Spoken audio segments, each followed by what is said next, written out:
Hello everybody and welcome back to the Fortress of Solitude. Today we're going to be talking about Absolute Wonder Woman issue 5 by Kelly Thompson, Hayden Sherman and Jordie Bellaire. Diana of Hell's first arc comes to a close this issue as the hero seemingly finishes her fight with the Tetracide, hoping that cutting it in half was enough to make it retreat. But of course, the American military have come to fuck everything up for her and attack the monster, causing some missiles that the jets fire to be redirected into the city by the monster's tail. Diana gets some real classic hero moments here where she has got to save the city from the missiles and she doesn't hesitate, using her magic to bounce the missiles away from the city. However, one manages to slip through her grasp. Luckily, her faithful steed Pegasus blocks the missile, blowing it up before it can do any damage to the buildings. Diana then decides to have a talk with the pilots of the jets, and I just love that it's just that, a talk. She merely tells the pilots not to fire again, and they agree with the strong flying lady tapping on their canopies. This is something I've quite enjoyed about this Wonder Woman. When she's dealing with the military, she's not using violence, just words, and apart from attacking the Tetracide, all the threats she has faced so far have been her talking them down or convincing them that there is another way to this. It's easy to write action and violence into a script, so Thompson writing it in a way where talking is the first quote-unquote weapon Diana uses in her arsenal is so interesting. With the military dealt with, Diana gets ready to face the Tetracide again as it begins to regrow.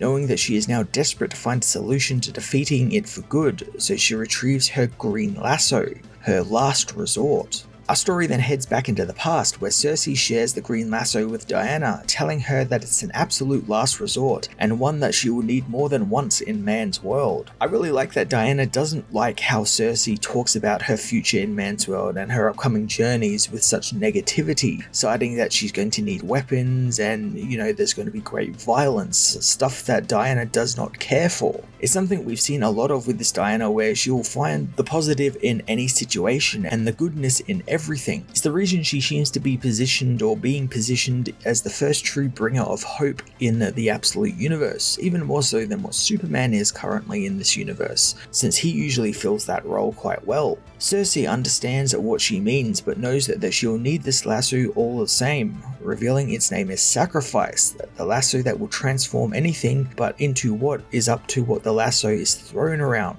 We get a cool sequence where Diana is using this lasso for the first time, and she uses it to strangle a harpy in a very violent and un-Wonder Woman-like way while she's fighting it. Upon returning to Circe, she reveals that she finds the lasso to be rather a cruel weapon, something that she isn't used to thanks to always seeing the good in things, so when something immediately tries to kill her, like the harpy did, she is kind of caught off guard by it, and what she is forced to do shocks her. Circe chides Diana for not liking the lasso and how it works, leaving Diana to think about it a little bit more. And while Diana is alone, she is met by Hecate, who agrees with Diana's assessment of the lasso. Hecate does understand though that Circe, who can see the future, wouldn't have made a cruel weapon without knowing that Diana wouldn't need it where she is going. However, Diana has a really interesting take on this, where Circe is known to see the future, but Diana knows that the future isn't set in stone, and maybe what Circe sees will happen, maybe it won't. It's just something that might be possible. But she also recognizes that her mother isn't one to lead her astray and manipulate her, and she wouldn't have given her this weapon if it wasn't going to get used. Diana is still worried about the weapon, and it gives her pause on if she actually trusts Circe now, and why would she make such a weapon for her? Hecate believes that Diana is foolish since the lasso is quite literally Circe, it being made of a transmogrification, the one thing Circe knows best, and Diana and her hope and who she is as a person was the one who made her believe in transformation, as she transformed Circe into someone who had closed their heart off to people to someone who was a bit more receptive of people like Diana. This is some really fantastic character development here for Circe and even Diana. I love the idea of this weapon being made from Circe's eyes being opened to transformation, that she didn't have to be hateful and evil, all thanks to Diana coming along into her life and breathing hope and compassion into their little sect of hell, proving that things can change, things can transform. It's interesting from Diana's point of view too, since while she's caring and trusting, it also makes her quite narrow-minded since she thinks of only those things, not of other things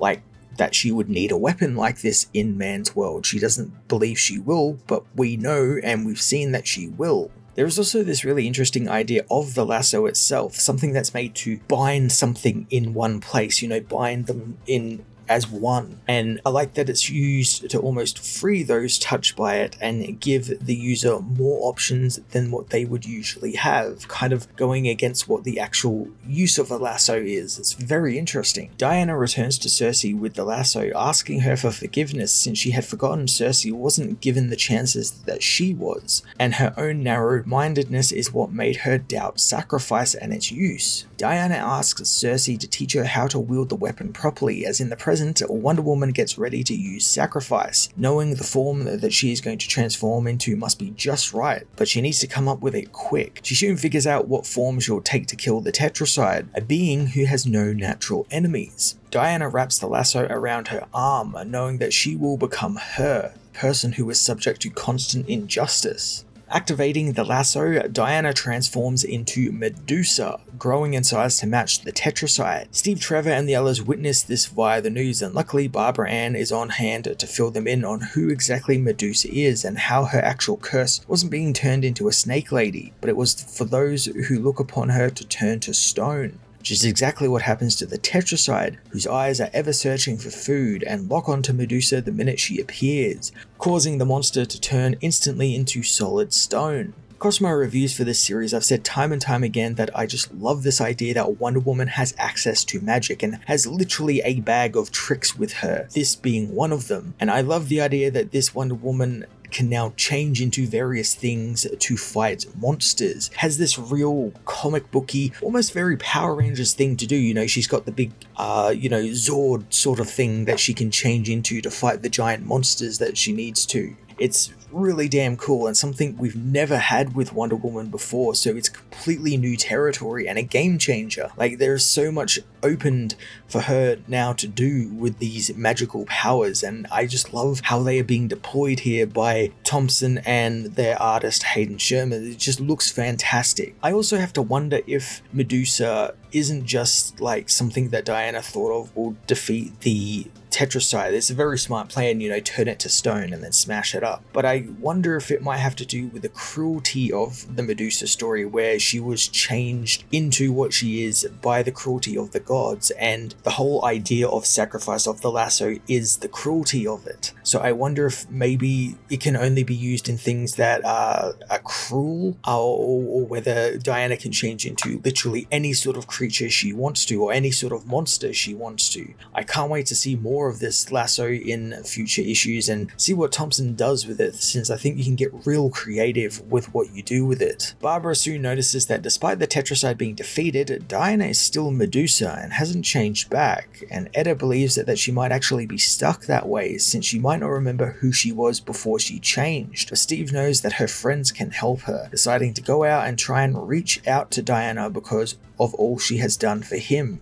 literally giving up her arm so he can escape hell. He dons a blindfold and confronts the giant Medusa, reminding Diana that she is a great hero and warrior, not a creature filled with rage and vengeance. Steve's words end up reaching Diana, causing her to change back into a human form. And now this part of the book felt a little cliche, they're able to reach out to the human side inside the monster and help change it back. It's something we've seen time and time again, and something that was actually quite surprising in this book that has done so much to change Steve and Diana's relationship and everything about Diana and how she interacts with her supporting cast. So for it to have something quite tropey and quite cliche is really quite, kind of threw me for a loop there for a minute. I understand why it had to happen, but it's very different than what we've gotten so far. It's very safe, I'll put it that way. Now back to her heroic self, Diana finishes up the Tetracide by smashing it into a million pieces before praying to her gods for giving her what she needed to best her foes. We get a cool moment here where Diana reveals that she chose Medusa since the story is a horror story, but Diana now realizes that even the gods' hearts are vulnerable to become twisted by hate and fear, something they need to be better than, and I like the idea that she repurposed Medusa's story here into something a bit more noble. She used used Medusa to do something heroic, and I think that's the whole idea, or at least that's what I got from it, that she's like repurposing these hateful, cruel things that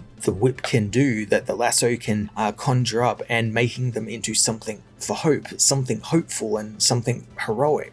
As Diana promises to stick around on Earth to help out with other problems the world is facing, a giant hand bursts from the ground and grabs her, pulling her seemingly back down to hell. Absolute Wonder Woman issue 5 finished out Diana's premiere arc in grand fashion, revealing more interesting powers that she has access to, while not forgetting some fantastic character development, focusing on Diana learning to use her weapons and not be so narrow-minded when it comes to accepting things like fear and vengeance as part of life. Things that she has been able to use in a heroic fashion. I can't wait to see what Thompson and her team have in store for us in the next arc, and where Absolute Wonder Woman goes from here. I'm going to give this issue a 10 out of 10.